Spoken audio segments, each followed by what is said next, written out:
Hello, ladies and gentlemen. Welcome to episode 691 of the DrunkNerds podcast. I'm host, as always, I'm Tyler, and join me with the man, the myth, the legend himself, Sir Colonel Gables. What's up, buddy? Not gonna lie, dude, this past week has been incredibly busy. Today happened to be incredibly frustrating. I know fantasy football kind of played a little bit of a role to that. On top of that, my favorite team ended up losing by a good amount to a horrible team. So it could be better. I mean, granted, this is just those little type of depression spells where it just comes and goes and stuff. And yeah, even though it does kind of feel like a lot at this point, I mean, I always am the type of person that's going to bounce back regardless of what's going to go on and stuff. So it's like for me, I have been playing bits and pieces of video game stuff. I had a chance to play a recently released classic on the PlayStation 5 in terms of like Tekken 3. I've had the chance to play some more Pokémon Legends Z-A and stuff. But other than that, though, I mean, I've just been like just having a bit of fun, just like getting bits of like football cards, like some of those Don Russ Panini cards. Sometimes you'll see them at Costco or at Walmart. And oftentimes I just wanted to buy some of the stuff, see if I could get some of my favorite 49ers or something like that in card form. And really, I haven't. Really, I haven't. But because I keep on getting Packers cards. Nice. Well, they'll be valuable one day. I mean, yeah, it's good for you. I mean, yeah, Yeah. yeah, of course. These would definitely be valuable. I'm Yeah. pretty sure of that. Yeah. But it's just something just kind of take your mind off of ease and stuff. Hell, even at one point, I just decided to pop on some Crunchyroll to start just watch a couple shows and stuff, and then just try to chill, get my mind off stuff. But other than that, though, Tyler, how have you been doing this week? I'm doing all right. Just clinging and banging as always. Been an okay week. We're definitely living in Iowa. It's been we're in that weird. It's like I love fall, but it's also like we get those cold, dreary days that kind of suck, and it's just not great for the mental health. But Yeah, but when yeah. you get out there and it's just a brisk 55 and sunny out. Oh, you walk in, you hear the leaves crunching under your feet. Oh man, it's great. Yeah, I'm doing okay. Otherwise, it's just I went over. We had a normally we record the show on Saturday nights. We post Sunday. We push it back a day because I had a little get together with some friends last night, so that was really fun. And I asked my buddy's teenage daughter, "What the hell does 6'7" mean?" And I'm gonna tell you, Gibbles, I'm more confused than ever. I have no clue. I don't know what it means. I don't have any. It's just like it's one of those things where like I know I can easily just Google it and figure it out, but it's just like I don't want to put that. I'm not going to put that much energy in, but I'm going to spend a lot of time thinking about it. But I'm not going to put any effort into actually just simply looking it up. I'm just going to go on like what the fuck are like. I was watching the Packer game tonight. My Packers beat Aaron Rodgers. Woohoo! Rashawn Gary got a sack and he did like the 6-7 celebration, which I didn't even know there was a celebration. I didn't know that. The only thing I know is I think it's from a rap song. I don't know. I'm confused. I don't know. Anyways, I had a few drinks last night. Woke up today. It was funny. I woke up and it was like there's a weird yeah. I didn't drink a ton. It sucks getting older because like I didn't even get drunk last night. But I drank, but then I hung out for a couple hours without drinking. Chugged a bunch of water. So by the time I drove home, I was fine. I was not drunk. I just want to point that out. But like I had a decent amount of drinks last night, and if I would have drove home when I first stopped drinking, definitely would have been over the under the influence. But anyways, and I was just like, I woke up this morning, I felt like a little icky, which I'm like, okay, I thought that would be the case. And my buddy texted me this morning. He's like, "How you feeling?" I'm like, "I feel fine." I went to Starbucks, got some coffee, and it was just like a delayed hangover. And I'm like, "This sucks ass." I'm like this. Ah, I'm 36. I can't even get drunk. It's like I can't remember the last time I got belligerently drunk. Um, yeah, it just sucks ass. And like woke up and I was just like, and it was like as like the day progressing, I was just feeling worse. I mm, ordered like I think it was like a combination too of woke up this morning, took my 20 milligrams of Lexapro like I do every day. Then I went to go get my 32-ounce cold brew from Starbucks like I always do. mm, Lexapro and cold brew, breakfast of champions. But then I started getting feeling worse. So then I ordered. I was like, you know what? I'm just gonna lay on the couch here and watch football, and I'm gonna order some. I'm gonna Grubhub some IHOP. Was not feeling any better, so I took some ibuprofen. Then my allergy is really bad because it's that time of season, so I took my allergy pill. Then my stomach was upset from the IHOP, and I'm mm. assuming the cold brew as well. So then I took some Pepto Bismol, Mind you, Oh. there was a lot of water and Powerade in there. So I think I did more damage to my body today than I did yesterday. And I decided, you know what, I'm just gonna take a little break from drinking. So man, that was a long 27-hour break there I just took from drinking, but I'm back on board, baby. So let's do this. It's Oktoberfest season. I can't quit drinking now. I don't drink at Gables. I appreciate you drinking with me on this one. I don't drink that much anymore. Usually it's like literally if I didn't do this podcast, like I would buy like a 6-pack of beer and it'd probably last me like a month. So I drink like 2 or 3 beers during the show, and like other than that, I only drink socially.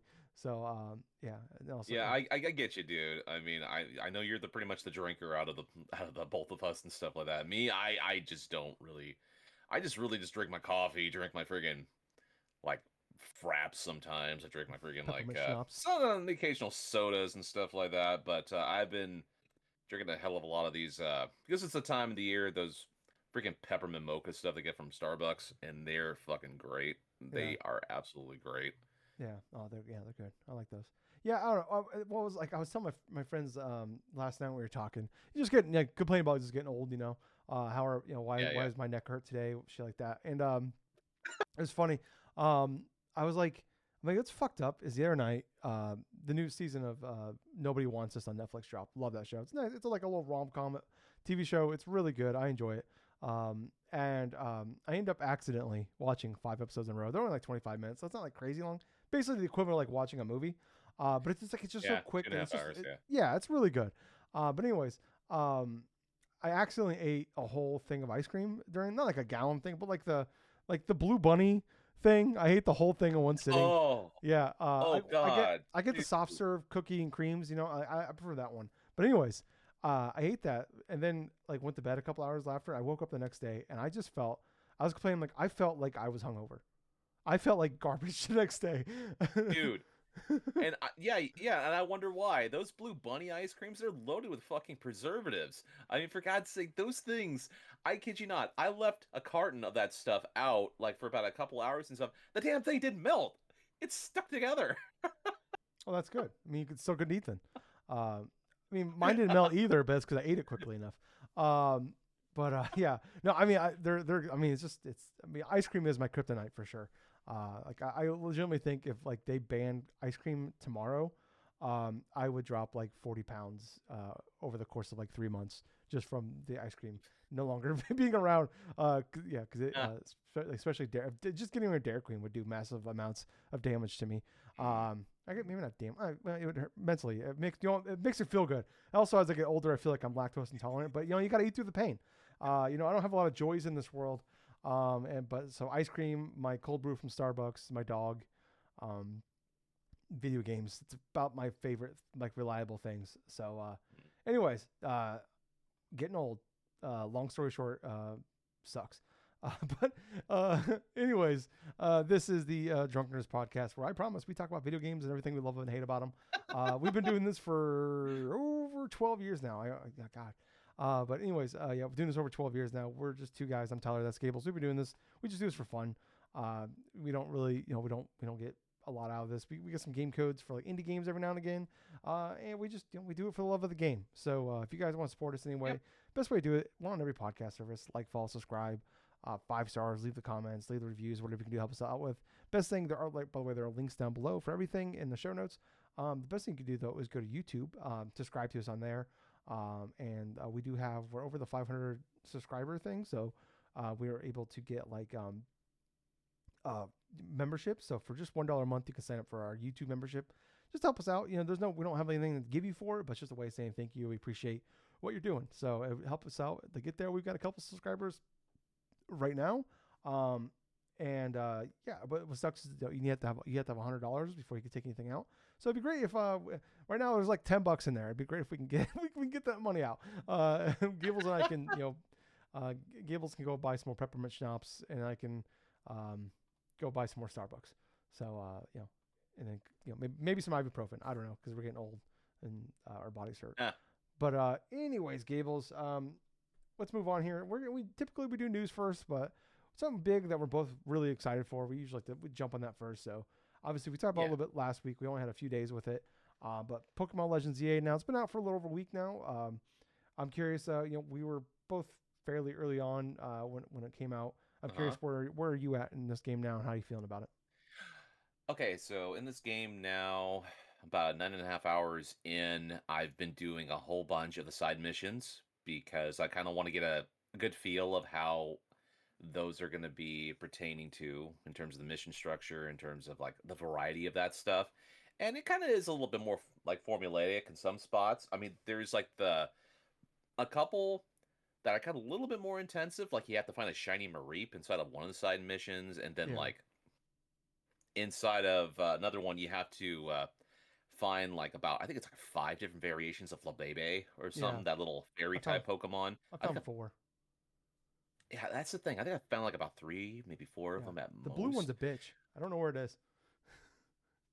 I think I got the blue one, but I don't know where exactly I got the Okay. stupid thing at.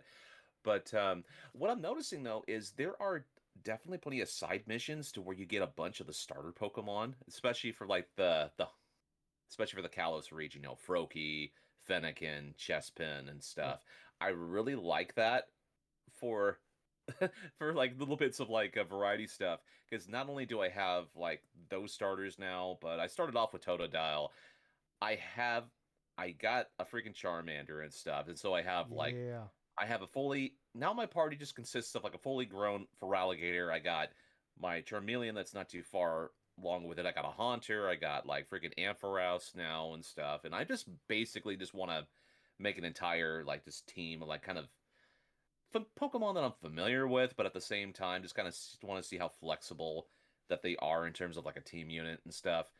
It's worked the varying effects. I mean, there are some times where I'm trying to grind like in a specific wild area. Like say, for example, I went to a wild area, I think 5, and they started introducing like the whole aspect of the whole the alpha Pokemon stuff, right? yeah, So these ones are considerably stronger than some of the other ones, and these fucking alpha Pokemon are such a pain in the ass yeah, because it's like they're very relentless in terms of chasing after you, and on top of that, they're usually a little bit stronger in terms of their attacks and stuff, and so they knock out your fucking team's Pokemon because it could even be close to like what their levels are. And I'm just seeing like, oh, okay, well, such and such is that I actually have my party being completely wiped by a fucking alpha Houndoom, yeah. and I I caught that didn't one get like early. knocked out or anything. Yeah, And I had to fled. I had to flee. I had to flee out of that wild area and stuff. Go to the Pokemon Center, heal up with everything. Then I think about it, I'm probably going to need to invest in more of those freaking Pokeball stuff because of that research thing, like Mabel's like research stuff. I'm just catching everything because it's literally just rewards you for capturing almost anything in terms of yeah, succession, and also in terms of breaking up a lot of those mega evolution like shards and stuff to try to build up and this and that because that's another form of currency for other portions of to buy like I think certain stones or to heal up or whatever the you hell get they you do. get eventually you'll get, it's part of the main story. You'll get like, you get to the part where you can buy Mega Stones and you use the Mega Shards to buy them. I see. I Yeah, see. Yeah, that makes a lot more sense now because they've hinted to that. I've encountered an NPC that has specifically told me, "Hey, I'm saving to try to buy a Mega Stone." yeah, But in terms of ranking stuff, I finally got to the main mission to where if I defeat this dude, I'm gonna rank up like incredibly high, like from a lower position and stuff all the way up to like rank F or something. And I'm thinking to myself, okay, I was kind of expecting this. It's like they're not gonna seriously have you go from every single instrumental like ranking of the alphabet from like Z all the way through A. They're just yeah. doing little chunks here and then skip large portions and then have the more meaningful ones like towards the latter half probably of the game itself. That's what I'm guessing anyway.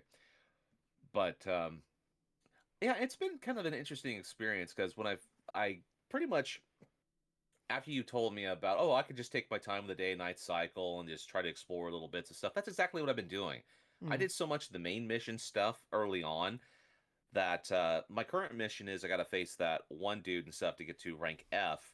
But I've already collected a hell of a lot of shards, already completed a whole hell of a lot of like the side mission stuff, and I'm trying to grind my party so they can get a little bit tougher. I at least want to have all like most of them inside their final evolutionary states before I get going, because having middle tier Pokemon can be an incredibly big pain in the ass unless you're named Haunter, Machoke, Kadabra, or Graveler to some extent. Gen 1 stuff. Most especially Kadabra and Haunter, because those Pokemon are good enough inside their middle evolutions without having to trade. Um, yeah, dude, it's just been kind of an interesting experience. I mean, I like a lot of the main story stuff, and there's some side missions that are kind of interesting, but now I'm starting to get it's starting to get a little bit kind of stale in terms of the grinding aspect, and now I just need to get back on doing what I want to get done. I think today I spent like about 2 hours or so playing this game off and on after finishing up football during the early window. But that's been kind of like my experience. But obviously, you played much more than I have and stuff, Tyler. What are you thinking now at this point? So I got to about 20. I'm about 22 hours into this game now. Mm-hmm. I like you. I spent a good chunk of time just like running around, doing a bunch of side missions, and just kind of grinding out. Same thing. Like I really do like the Mabel thing of like it gives you a reason to catch all these Pokemon. And like I was saying, like the best way to like get money though, Gables, is if you're is just pick up the shiny things in the ground because, like I said, I was like 7 8 hours in, and I had like $200,000 in the game, and I was like I had like enough to buy. I had like 150 of Pokeballs, Great Balls, and a ton of potions and stuff just because I was picking up everything as I was seeing them and getting lost in that. Also, make sure you're not maxed out Mega Shards because I did that too, and I was going around breaking those things down, and it caps you at night. You can't have more than 999. So I wasted a bunch of time just breaking those things and not realizing that I had maxed it out. And then, like I said, you have to wait a while. You're probably I think you're right about where you'll need to be to like get to the part where you can buy the mega evolutions with the shards.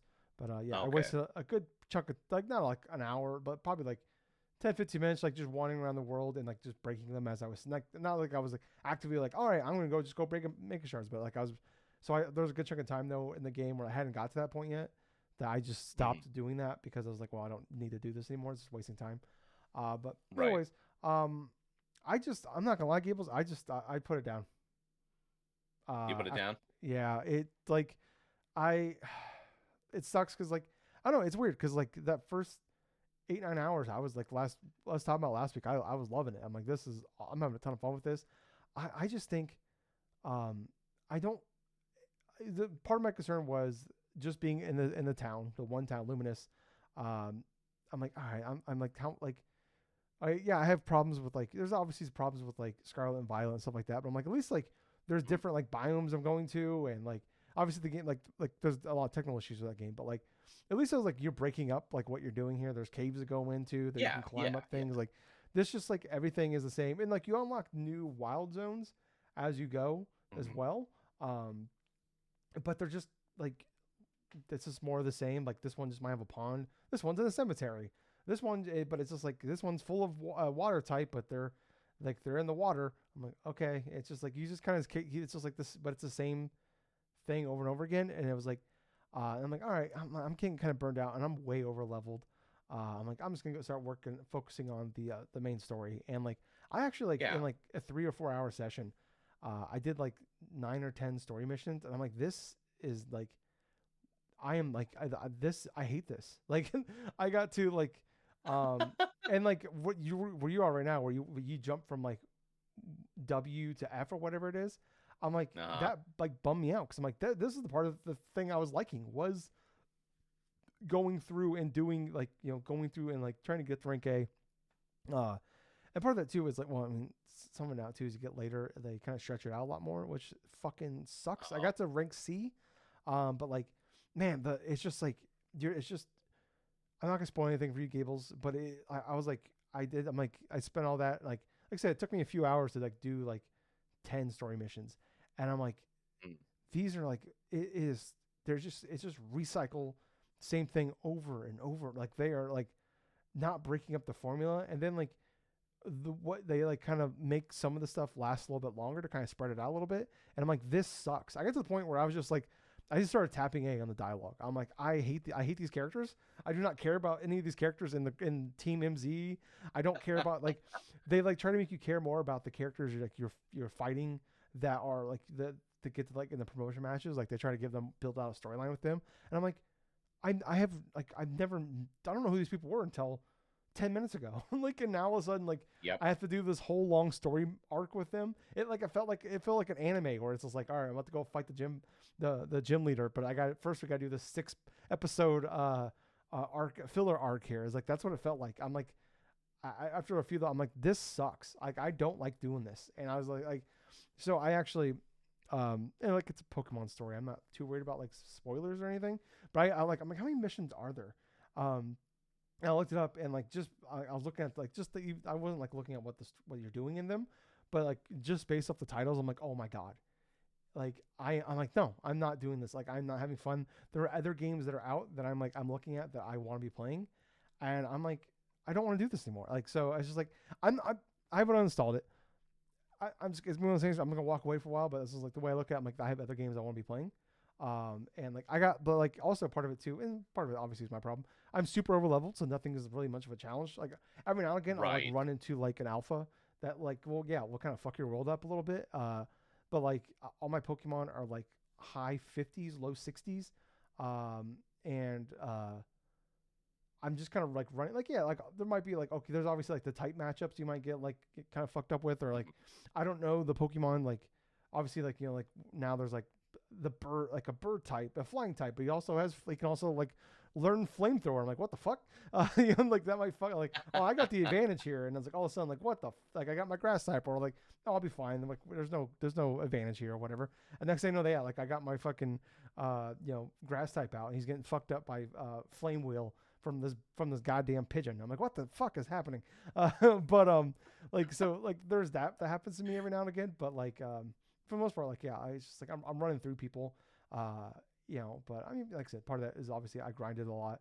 I mean, and part of it, I mean, I don't know, it's Pokemon, so it's like they have my childhood, and like there's parts that like, yeah, that music plays. I think I will say the music in this game is awesome, the new music, and then also just when you hear the old music, and like it's just like, yeah, like there's like my childhood is like wrapped up in this, and like I got my I got my Chikorita, I got my Greninja, I got my Charizard, I got like the evolved version of like the Fletchling, whatever the hell it's called.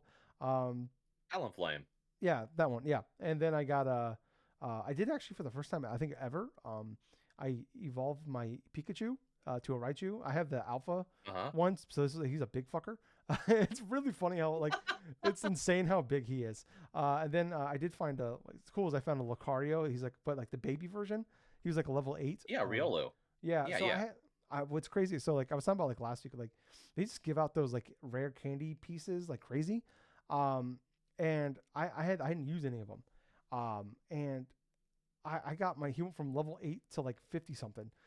He went from like bar like at the bottom to like just using the pieces, not even the rare candy things, all the way up to at that point in time he was my highest level Pokemon. like within a matter of seconds. It was insane.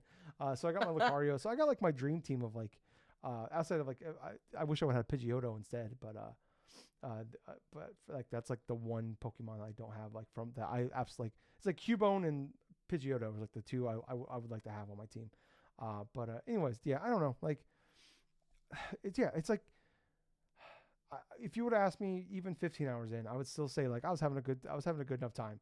And I was like, really, like, I'm like, all right, I wanted to focus on this. And then like I started doing more of the side missions. And that's another thing. The side missions, I like, some of them are just like suck. Like, and like some of them like, oh, like it's a battle. I wish there was like the day night cycle thing was like, I don't like everything's tied to like certain areas. I kind of wish it was like more open. Like you can go like you can like randomly get into a battle. You can also catch like every now and again, yeah, you might find like some Pokemon roaming around the city in the battle, or to catch and stuff. But like tying it to the nighttime, it's like cause it sucks. It's like, all right, I'm doing like one thing, and then we're totally switching it up. And it's like, all right, well, it's like, and you gotta like, it sucks like when you do the nighttime battle stuff, where it's like I feel like I'm just rushing through because I want to get to the points I need to actually like, and I'm not like actually like focusing on like picking up the battle pass things, or like I'm actually like I'm not putting as much effort into like or if like I just see the guy, I'm not like getting out like, okay, he's got a water type, I'm gonna get my Raichu out. I'm like, oh my god, I gotta hurry up and just attack him real fast. I don't want to lose time, or especially as like the sun, the a new dawn is coming or whatever it is, and Oh yeah, yeah. I just wish there was like just more fluid, more like just like Pokemon kind of is. Like I like the change, like the gameplay is better. I do like the like it's just kind of like like with the the live action fighting, not live action, but just active battling that's going on. Like I like that. I like pretty much a lot of what they did. I just feel like, man, like it's almost like the more they try to like, I appreciate they're trying to change the formula up and they're like taking chances, but it's just like they're just really bad at it. It's like every time they make changes to like, I feel like it's like, all right, cool, the 8 gym battle thing, and then you fight the Elite Four, but it's like I kind of maybe like just stick to it because like everything else they've done differently is just worse, and like even like the Scarlet and Violet, like the like that stupid like we had to go fight like take over the camp stuff that sucked, that was terrible. um so I don't know, I just, yeah, I don't know, I just, that story stuff sucks, and it's just like it doesn't need to be like amazing, but it just like I just feel like it just doesn't need to be bad, and it's just kind of bad, and it's not like, and maybe not even bad, but like they just make you do it so much. I'm just like, I don't want to do this anymore. It really just feels like so much of it is just filler arc to me. It's like I don't want A to be lot doing of that. the Go ahead. Right. A lot of the various problems I've encountered with Pokemon Legends Z through A here is there's the open world in general is fairly plain, is fairly generic. A lot of the mission structures, they start to repeat themselves, obviously, with like, oh, okay, well, take my Pokemon and do this or that or something of that sort. There's a couple of variations, like you'll help a specific Pokemon, and then that Pokemon becomes a member of your party, or or just get that Pokemon and stuff, or you get to do a random trade or something from a Pokemon that you got Yeah. that you already caught already for someone else's and stuff, and those kind of repeat themselves from what I've noticed. One of the more various ones I've come across is the one where you have to go through this entire obstacle course and stuff. Yes. Like there was this one with Froakie. Yeah, it ties in where you're still getting the Pokemon at the end of the initial mission, but the way you do it was different than say what you would do with say with earning things for Chespin or getting things for Fennekin and stuff. Fennekin, you had to find a specific type of route. Yep. Like for Chespin, you had to try to beat this dude, just beat this little fucker over and Yeah. Like over and four over times. again because he, I think it was like 4, maybe to 6 or 7 times or Yeah. something. It was really overkill. That was one of the ones I hated the most from that. Yeah. But I felt kind of bad. My Charmeleon just kind of killed him. but when it came to the initial exploration aspects of it, there really isn't too much. I mean, you'll discover a Pokemon Center, you'll have some like places where you'll buy some clothing and stuff, but you'll obviously find a lot of things for the shards that you can go through, and then if you just get up your map and stuff, there's just a bunch of little miniature like side mission stuff that you can go and complete, and then obviously have the main marker stuff. But yeah, even compared to some Ubisoft games in sort of some of the aspects, say for Assassin's Creed, they usually just fill the shit out of everything because okay, here's this and that. But I feel like Nintendo kind of borrowed some of the terrible aspects of those too, where Mm. part of the reason why people got so tired of some of those open world Ubisoft games is they would repeat the same style of missions over and over again. It's artificial padding. Yeah. Artificial padding is the number one killer in terms of open world kind of immersion. So I understand they were trying to attempt to do an open world style things, but I think that all in all, it's average at best and like mediocre at worst in terms of their open world sort of attempt so far from what I've initially experienced. But at the same time, it's like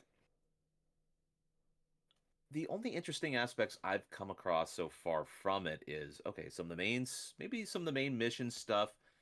I do have some more interest in trying to learn the different types of callbacks for certain games. Mm. Like there was one mission I went to a museum for a Yep. That side was cool. quest, get all the spupas and stuff, and then you see like all the references from the past game, like Legends Arceus, and see like references to old ancestors for certain villains from previous Pokemon games, like, and even like a former champion from one of the former games. Like on the back wall, you see like these three pictures side by side. They were the same pictures that were inside of Legends Arceus. You have the ancestors for the leaders of Team Aqua and Team Magma, Maxie and Archie, respectively. And then at dead center, it looks like the ancestor for one of the former Pokemon champions from Black and White, which was Alder. And so you'd see these little callbacks here and like all these little bits of stuff that are just hidden in and stuff. I mean, I like those kind of aspects, those type of detail, but for how much they've actually put in, like Game Freak actually put into effort for this game, the only things that I find really enjoyable other than the details are the battle gameplay stuff because you could do something with that type of Yeah. base for combat that isn't just random turn based or pseudo turn based type of stuff. But yeah, like I said before, I've played about 9.5 hours really of this initial experience. Obviously, not as much as what you've had already, Tyler, over 20 hours and stuff. And yeah, it's kind of like disappointing and stuff that you're kind of just thinking about, oh, okay, well, I I'm just gonna just drop this here for a while and then just go focus on something else because that shouldn't be getting to that point. This Yeah. is the type of game where you should be immersed in terms of like doing various stuff because all the key details are here, right? There's some great Pokemon availability. You have access to incredibly smooth like gameplay. There are some little hiccups here and there. I haven't encountered any type of like glitches really No. at all so Yeah. far. It runs But great. Yeah. Yeah. yeah, it runs great on Switch too. I Yeah. didn't play the Switch One version, so No. God no. can't call for that one. No. Yeah. I know. It's just like it's just. I think like you said. Yeah. It's just kind of like it's just running. It's just doing too much of the same stuff. And like minor spoilers. There are 100 side quests in this game. Side missions. Oh In this wow. game. Yeah. So I got to the point where like that's kind of like the first part where like I got to like side mission like I did all of them up to like the 40s. Um, and I'm like, man, like, I'm like, I was thinking there was like 50, and I looked it up and I'm like, oh my god, like it is like doing the same thing. I kind of wish like cut that in half because like some of them are like you do a battle or you do a few battles. I'm like this like all right, cool, I like these. I'm like yeah, I like the breakups every now and again, like doing some other stuff. But yeah, like most of them aren't good. Most of yeah, and like a good chunk of them are like yeah, climb this thing, or it's like hey, I want to just see the specific Pokemon. I'm like all right, or like or like teach I want to teach my Slifer how to slash. I'm like all right, can you do slash in front of me? All right, let me go grab a Pokemon that does slash real fast. Boom, done. Like that's like I kind of wish like cut the side missions in half, cut down to 50, and then just have like 50 trainers wandering around the world that you can just randomly get into fights with, and like just kind of break it up because like when you run around the city, just give it a little, and like make that a little bit. Just I don't know, just I think like I said, I think the problem is like just kind of like there is you just it doesn't change it up enough. It's just like you're doing this one thing for a long time, then you got it's just a constant 180 of doing of like jumping back. You can never it's nothing is like fluid. Like I don't know. Anyways, I'm just disappointed in it. So like I said, I maybe I'll go back to it. When it gets to the end of the year, not when we get to like when we do our top 10 games for the year. And, it's December, and maybe I played other things I want to check out, and then I'll go back to it. Maybe I'll be, by then I'll be jonesing it. I'll feel better, but at this point, like I said, when there's other games that are out and I'm looking forward to um, playing, and so far I'm liking them more. Excuse me, it's difficult. But anyways, Gables, let's get into some of the news here. Not a lot of news. But Gables, we get to play our favorite game of the month. We just did it just a few weeks ago. It's just kind of the way it works out the calendar. But Gables, we have the Circana report for the month of September Right. for video games. This is all U.S. only. This is based off dollar sales, not individual unit sales. So just some things people, I forget sometimes. I think other people, the quickly reminder on that one, Gables. But Gables, I know you're so good at this game. You did so well last week. I did not yell at you last week at our last time for this at No. all. So we're gonna do it again for the best selling games of the month of September. We have 1, 2, 3, 4, 5, 6, 7, 8, 9 games from the month of. So actually, this does go to up till October 4th. So the game, some of the games that Okay. came out basically up till October 2nd are on this. Some of them could be on this list as well. But yeah, like I said, there are 9 brand new games on this chart for the month of September. Wow. Gables, why don't you try to take a crack at some of these? Let me guess. Is NBA one of them? Um, I believe NBA is on this list. It's number 2, but it came out. But so weird thing here. Technically, it did come out in September, but because of the weird Right. cutoff, the previous month, like it was like the people that bought the expensive edition, Uh, That was like the people that bought that, like that one was on it for like 2 days.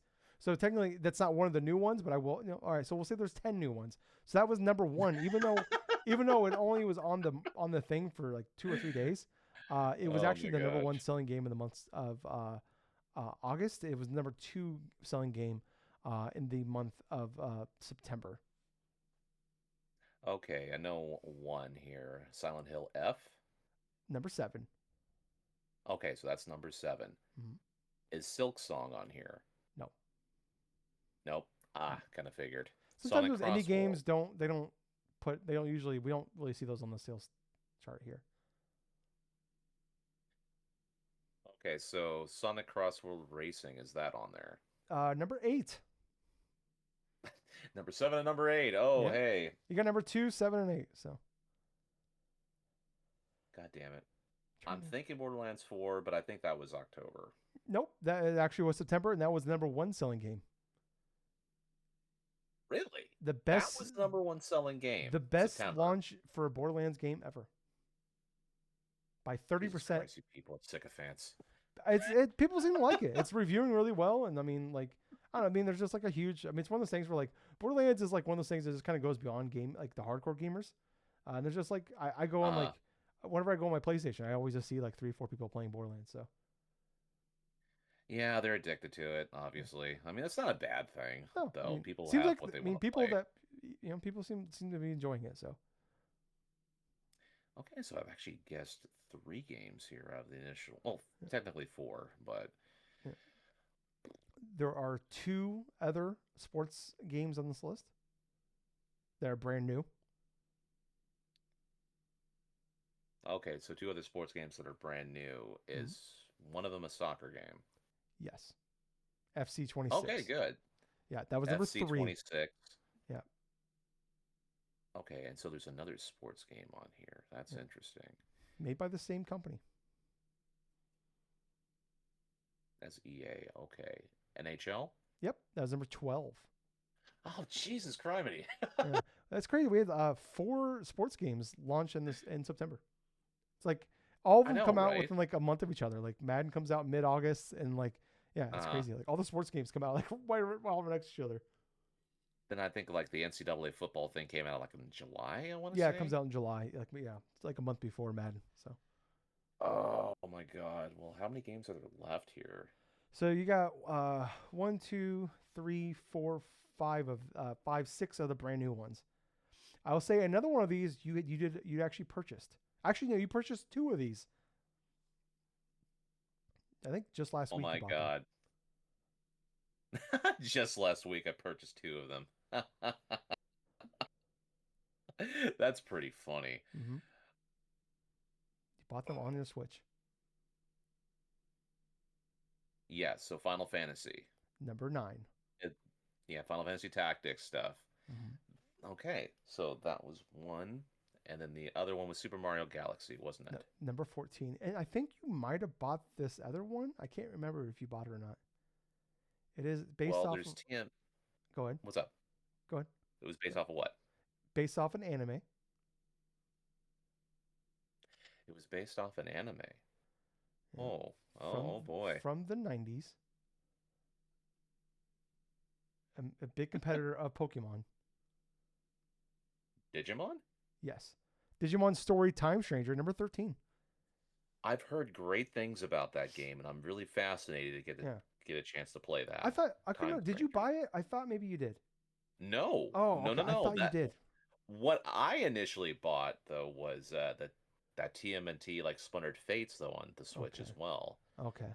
But All right. So I I don't think know. I don't know. you're only missing one, Gables. And technically this one came out in October. Came out October 2nd. Oh my God. I played it. Okay, so you've played it. I've actually beaten it. You know, Gables is on this podcast every week, and I swear he doesn't listen. I do listen. It's just one of those I one beat of those it times, last week. Almost dude. almost platinumed said game. Oh my God, you've almost platinum it too. I put 40 plus hours in this game. I talked about this for like 3 straight weeks. Ghost of Tsushima. No, Ghost of Yote. Uh,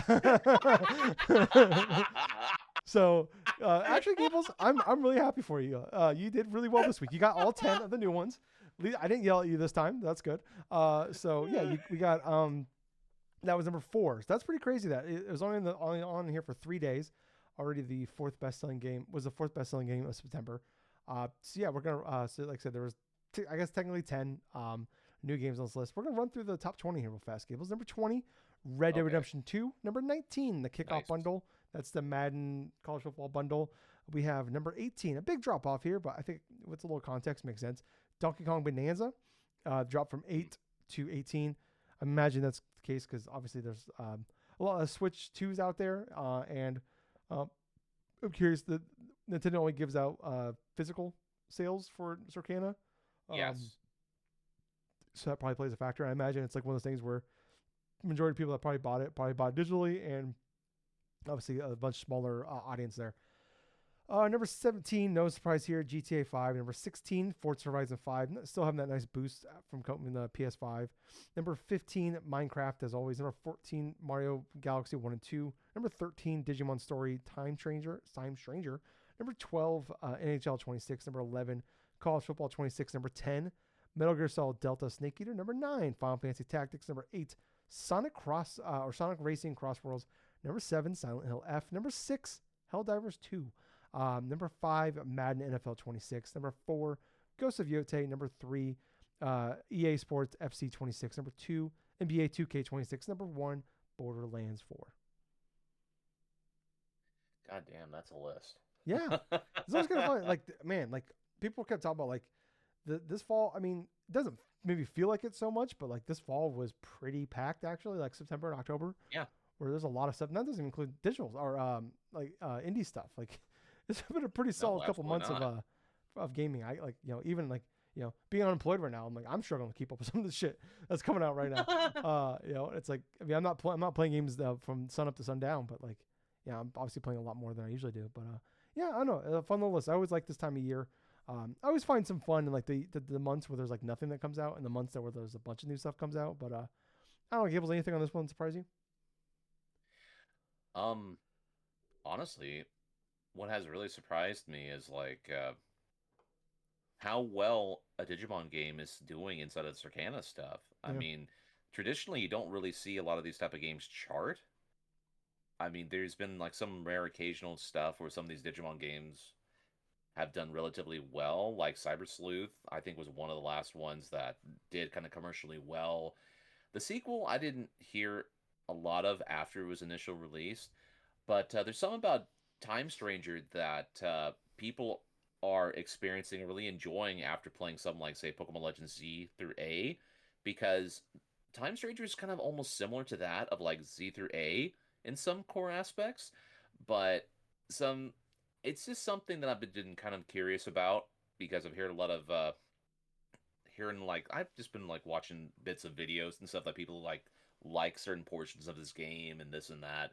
So it's been sort of surprising that it's inside of the top 20. yeah, yeah. So that's fun. Yeah, so yeah, it's fun. I mean, I know there's a lot of reasons to poo poo on Borderlands 4. I think more so just for the main guy from Borderlands 4 than anything else.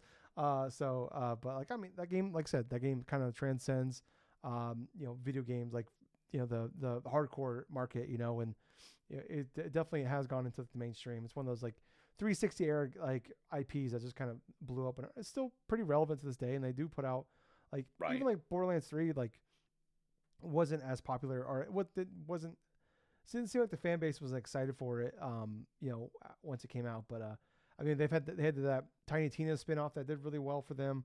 So I mean there is a fan base there that sticks to it, and I mean like I said, this is the best Borderlands launch ever. So and up by 30% from Borderlands 3 Mm, was the previous one, and this one is ahead of it by 30%. So that's saying something. mm. I mean, a couple of other updates here. It's already Borderlands 4 is already the third best-selling game of the year. NBA Wow. 2K26 is now officially the best-selling game of the year, passing Monster Hunter Wilds. Capcom's biggest disappointment of the year. Monster Hunter Wilds didn't sell enough. Um, Ghost of Yote only having 3 days on the list is already the 18th best-selling game of the year. A couple other little updates I have.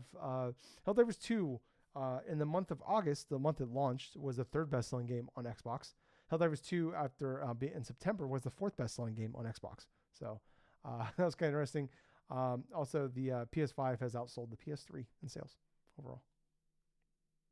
Oh, well, you know what? That's not really surprising. I mean, but at the same time, that's really cool to know that around 5 years after its launch, it surpassed PS3 Yeah. in terms of its life cycle. And PS3 wasn't, it started out fairly slow in terms of the thing because of the price point. The games weren't there yet. Mm. It was trailing behind online stuff, the Xbox 360. And then towards the end of its life cycle, it sort of met almost like even ground with the 360. Mm-hmm. Like it I think gained it enough technically steam passed and it by stuff. the end, Yeah. by Yeah, like it I did. think it was like within like a million of each other. Yeah, but it is crazy to think Yeah. how popular it really wasn't until like the last like it felt like Uncharted 2 on was like that thing finally hit like that was like 2009 2010 or whatever, where that thing Yep. finally like, and then you got to think like 3 years later the PS4 was out, so it really the first half of its of its life cycle was like kind of like you know treading water, or just like the games were coming and they were there, but it was like really felt like, yeah, like the last few years, like, oh my god, like there's a lot here, and like that was something that I Yes. waited till like the PS3 Slim came out. So I was about in that time, like 2009 2010.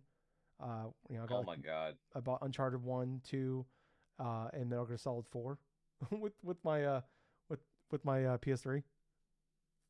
With my PS3, I remember getting it around 2008 for MGS4, quintessentially that bundle, that big Mm. old 500 gigabyte bundle at the time. I had that system for quite a while, did a couple upgrade stuff, but I had a solid like 50 game PS3 collection in physical form and stuff, all the way up until the PS4 came out and stuff.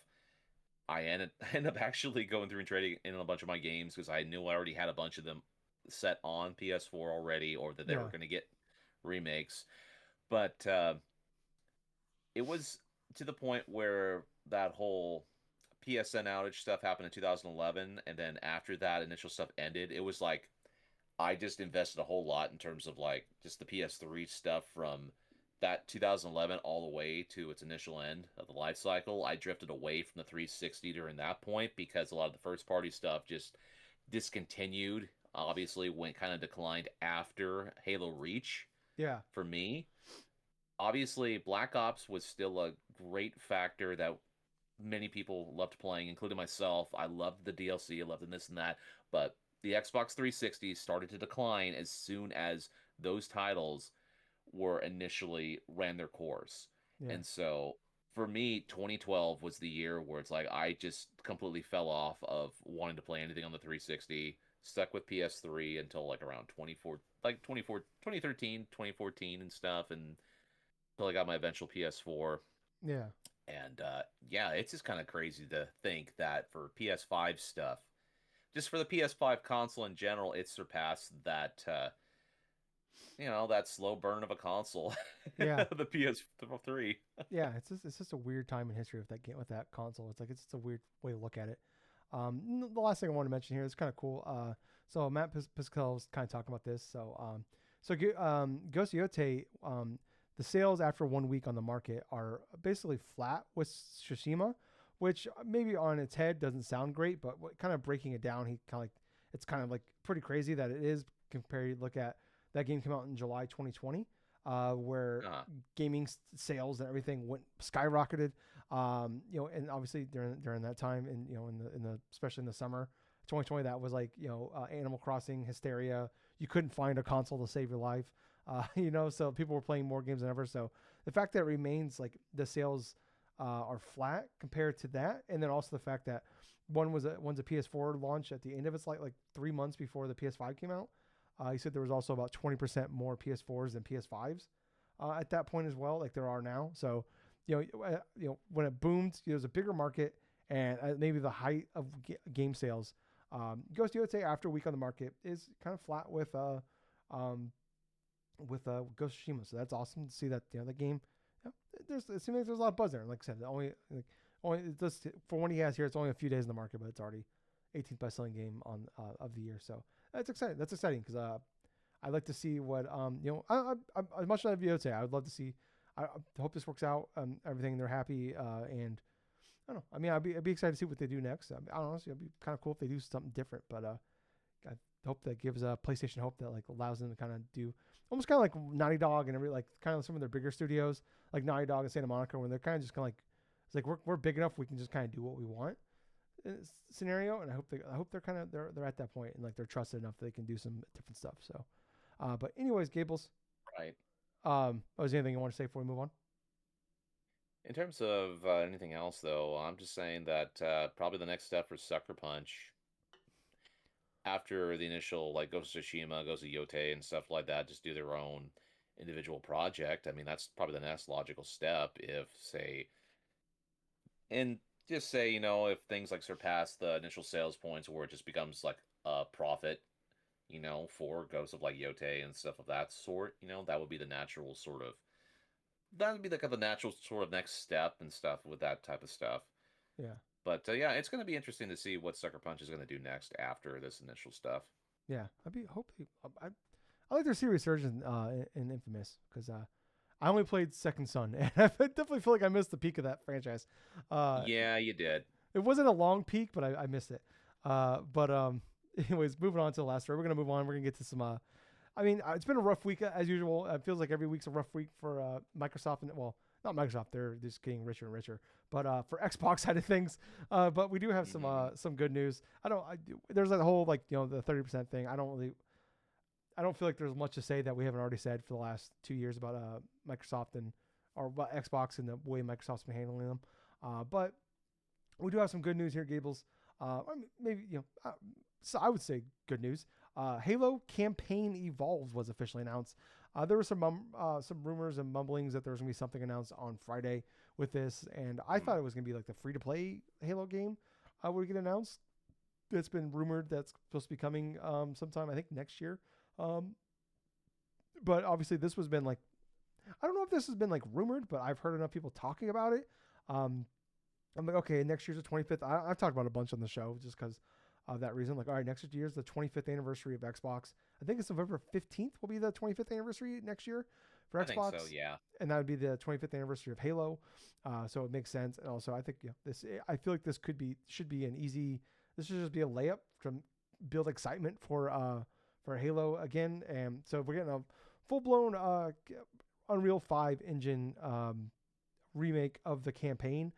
There will be 4-player co-op. They fully rebuilt the campaign. It'll be in 4K visuals.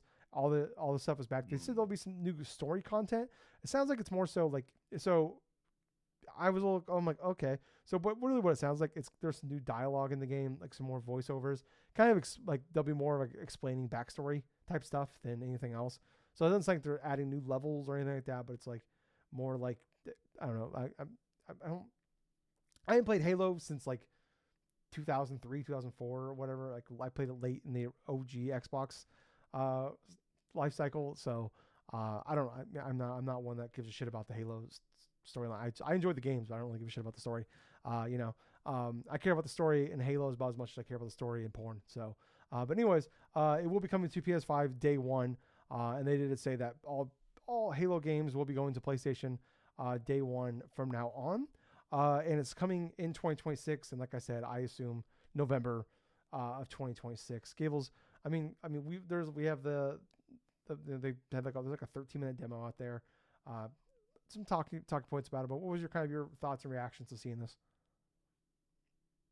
Well, I wasn't surprised that they initially announced a remake of the original Halo because even from some of the rumors and the scuttlebutt behind the scenes and stuff, there were hints that this could potentially be something that happens in the better part of the next few years and stuff. But seeing the trailer drop randomly and then you have in big bold letters at the end of it, okay, this is next year release and it's coming on to PS5.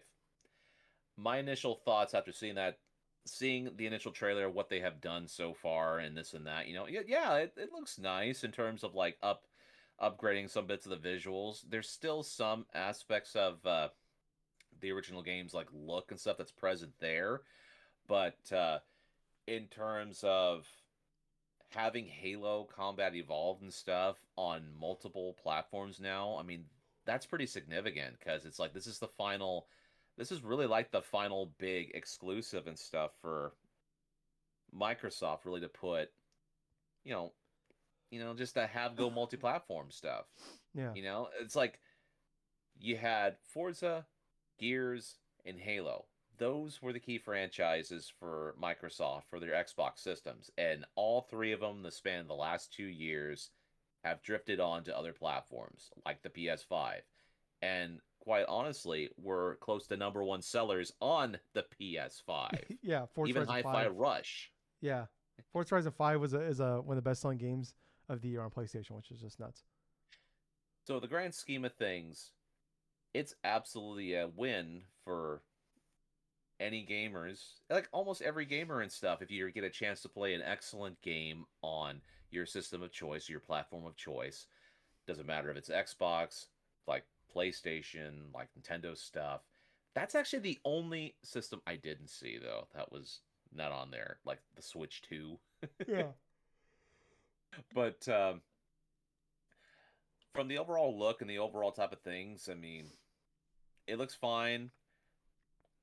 I I'm gonna be quite honest, where it's just kind of a little bit hesitant for what I did see because Halo Combat Evolved by 343, those initial guys that have done like the previous Halo games and stuff, from like 4 onwards to now and stuff, they don't have the best track record. I mean, we Infinite was fun. yeah. Say we liked Infinite. Infinite was really good. Yeah, the Infinite campaign was fine. Their multiplayer was forgettable at best. But yeah, it's just one of those things where I'm just kind of a little bit hesitant with this announcement because there could be so many different things that could go wrong with this. I know I'm pessimistic when I say that, but at the same time, I'm happy to see Halo Combat Evolved to be like introduced to new players, like new people of like a different generation, because Halo Combat Evolved was fairly important for the success of the original Xbox, and is that franchise Halo was one of the key reasons why Xbox Live was as successful as it was on the original Xbox. And so just seeing like a reintroduction of the franchise, sort of like almost like a reboot of the franchise itself by remaking the original and stuff, that's important. But like I've said before, man, I don't trust 343. Yeah. They have had some good stuff, they've had some bad stuff, but at the same point, if they really nail this, if they really nail Halo Combat Evolved and release it next year and stuff, I mean, that would be a win for everybody. Yeah. That's what I would think. Yeah. Like I said, I feel like this is kind of a layup. I mean, obviously things can happen, things can go wrong, but like I mean, the bones are there of it. I feel like it's like I feel like it'd be pretty hard to fuck it up. But yeah, look, I'm excited for it. Like obviously anything can happen here. But I'm looking forward to it. I'm gonna, I get the pessimism. And I'm gonna try to be optimistic about it, just because like I like Halo. Like I liked Infinite quite a bit on that campaign. Anyways, I like the multiplayer anyway. Like I just like just the free to play aspect of it kind of sucked. Like the leveling up sucked, and like the fact you couldn't like. I had a lot of problems. I think the way like experience points were divvied out, and just like the progression system was fucking broken in that game. That kind of killed my excitement Yes. for it.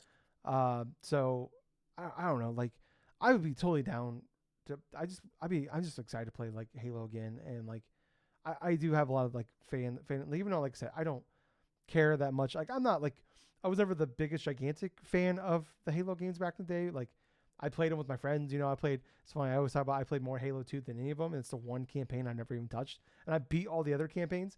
I don't know. Like when I heard the music and all that, I'm like, man, I would just love to go. Like, I was like, I kind of want to go play Halo Reach right now. I'm like, I was like, just sit here hearing the music and like the drum and like I'm like, oh man, I was just like, god damn, I love this. So I don't know. Like I'm down for it. I'm excited to check it out. But yeah, like I said, to me, it's like it's kind of an easy layup, and it feels like this could be like a nice little. We never know what's gonna happen with the next Halo. Anything can happen. It can go shitty again, but I think just like I'm excited for the fan base because like I think there's there's gonna be a want for this. There's gonna be excitement for this. There's gonna be definitely the nostalgia factors of it. Like hell, we just spent the first 30 Right. minutes of this podcast talking about Pokemon, and like so like Ah, there is like that factor of like yeah, people like I get that. So I've seen a lot of excitement and buzz for it online, and I'm happy for those people because like those especially the hardcore Halo fans like they deserve good things to happen to them when it comes to that fan like those games because no doubt. it's Yeah. been few and far between. And even if it's like, yeah, I get it. It's just a remake of Halo One, but it's like it's fun too to just like celebrate the history of and the anniversary of Xbox. Like we're getting a new Gears next year, we're getting a new Fable next year, we're getting a new Forza in Tokyo next year. Like as like a fan of video games, like man, I'm looking forward to all of those. I'm looking forward to Gears E Day and Fable and fucking man, if they don't have the Fast and Furious song in the next Forza Horizon 6, I'm gonna be pissed. Like, what was even the point? If I don't have someone going around go Fast and Furious, I'm like, what are we doing? But anyways, yeah, I was when I saw that trailer, I'm like, it was expected. It's like one of those things. Okay, we all kind of assumed it, but so maybe it takes a little bite of it. Because I remember once I heard the music and once I saw the visuals, and I'm like, oh man, like Halo's just fucking awesome. Like the gameplay of Halo is awesome. Yes. So it's like I don't know, it's like you and Destiny 2. It's like man, there's a million things to bitch about, but like the core gameplay is just awesome. So yeah, I don't know, but that's gonna kind of wrap it up for news this week. But Gables, we're gonna jump into what we've been playing, buddy. Do you want to go first? You want me to go first? I'll go first because it's going to be kind of brief. Okay. So I alluded earlier on to the pod in the earlier on in the show that I had a chance to play a little bit of the newly released PlayStation Classic on the PSN and stuff for the PS5 for the month of October, Tekken 3. That game I have some nostalgia for. I picked it up dirt cheap back around 2007, 2008 from a local game shop. Yeah, I believe it was that or just borrowing from a friend now that I think about it. Well, anyways, I had a chance to play this game in high school, right? And so I just like had chances to just really like fumble around with it, but I didn't really get like heavily into it. I think I just played like with one character that was Ty Law, played through the initial like fighting like campaign of it, the whole arcade mode of it, I should say. And then, just went back to it every so often and stuff, but damn, that game was a lot of fun to play. Fast forward for this week, I downloaded on my PS5. I had a chance to play through the initial arcade mode as like say Ty Law again, but bring it into a couple of core aspects I've learned from playing games like Tekken 7 and Tekken 8, and then having gone back to Tekken 3 and then just started just experimenting with characters.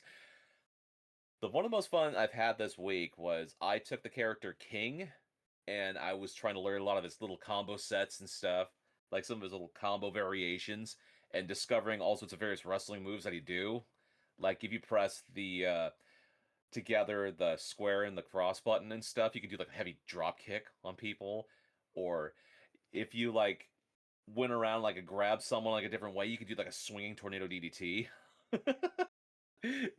But what one of my initial favorite ones is you alternate between the square and the triangle button a couple different times, and it will just the launch someone up, and then if you cross the with like say the light button and the heavy like the light kick and the heavy kick button, all of a sudden you go into this weird freaking combo to where you launch someone up, you do those various kicks right, and then it just ends up with you just do like a high knee or something like that, getting someone in the air.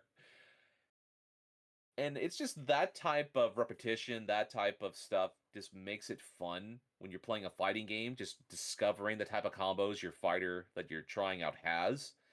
Because it could lead to eventual discoveries of, oh, I can go this path for a combo, or I can go this path in order to try to block something and then try to like punish someone by doing an opposing, I don't know, like a heavy attack here or just a quick light attack here to try to get them off like a initial combo. Just little technicality stuff.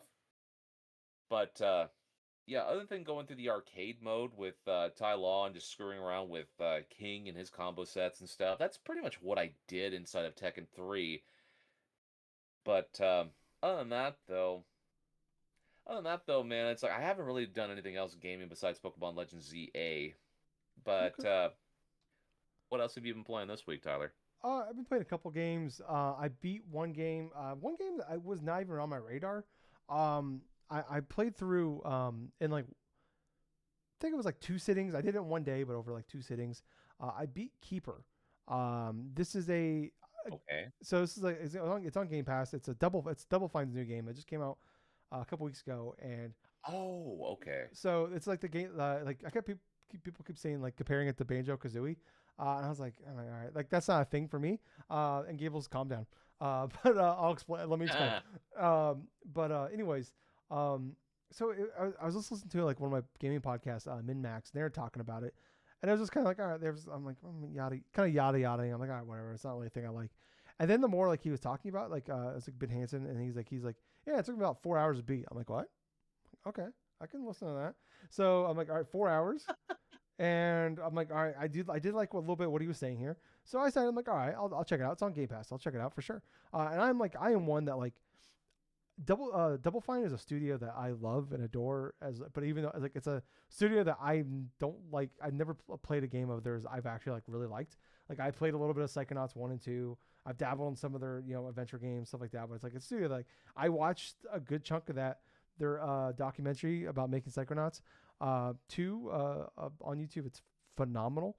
But yeah, it's weird like it's just like the studio, like it's just like this art house studio. I'm like, man, like man, that's a video game studio over there for me. Like I look at, and so anyways, so I checked it out, and I'm like, all right, I'll give it a little, I'll try it out for like 23 minutes, and so you play as a lighthouse that like spawns like almost like spider legs, and you have a bird on the top of your head, and like you kind of use like it's kind of like I played about 20 minutes of this. I'm like, oh my god, it is a third person like limbo style game, but like in like Oh a Double no. Fine style, and I'm like, Gables, you've listened to me for a long time. I love Yes. those style of games. I love like, the play dead style of games, like anything, pretty much, and like even like the some of the games like that come from like former play dead people, like Cocoon and stuff like that. Like I am someone that I love. Like when I see these style, I am playing of Lana as well.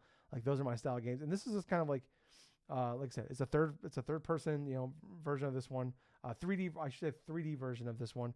Behind the back, and I'll say at no point was I like really stuck in it. Like I feel like the puzzles are fairly simple. Like a couple of times like there's a couple times I got stuck, and I kind of just like fimbled around until I got there. But like I said, I think it took me about 4.5 hours to finish. And then I actually went back and I found all the secrets. It took me about 5 hours to do that. And I got all 1,000 achievement points.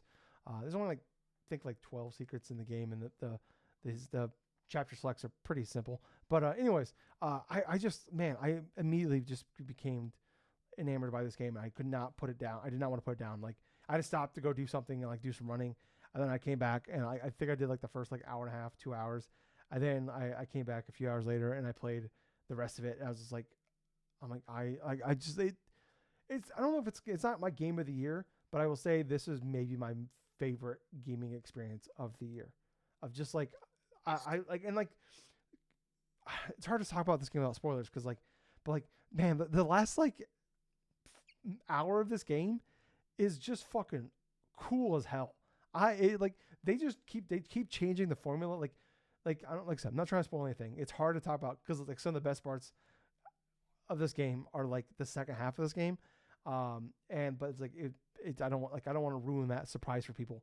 But man, like the last, like, I would say Act 2 and 3 are awesome, and Act 3 is like just fucking like awesome. It's like Yes. this weird psychedelic trip, but like also like this game, there's no dialogue. They don't really explain anything what's happening. Like it is like you have a bird that's like being attacked by these creatures. Like you're basically like in like there's a mountain with something like on the top of the hill, and like there's this evil that's like kind of come and like almost kind of like ruining the nature of this, like with like the creatures and the birds and all the living beings of this. There's no humans, but they're like these living creatures of this like island or whatever. I don't know what you're on exactly, and like you're just kind of working together with this bird to help you, like, basically get rid of this and like like you're solving this puzzle to like trying to take back basically their environment. It's like, and like Yes. people like these villages with these little creatures and stuff like that, or and some of them like a little timey wimey with them, but like and like a lot of it's just like all right, go here, and it's like getting the bird to line up things right. And like I said, it's definitely not the hardest game in the world, but it's like man, it's just it's just like it's just a fun journey. It is just like yeah, man, I don't like I said, it's hard to talk about because like the best shit is after like 90 minutes to 2 hours is like in like that first 2 hours is still really good, but man, after that, like the music, the little goddamn bird Twig is like so adorable. I'm a sucker for animals and games. I don't want to, I'm always scared that something bad's gonna happen to the goddamn creatures in the game. But yeah, man, I could not believe how fucking great this game is. It is, like I said, it's not my game of the year, but it will be on my game of the year list. Probably be pretty high.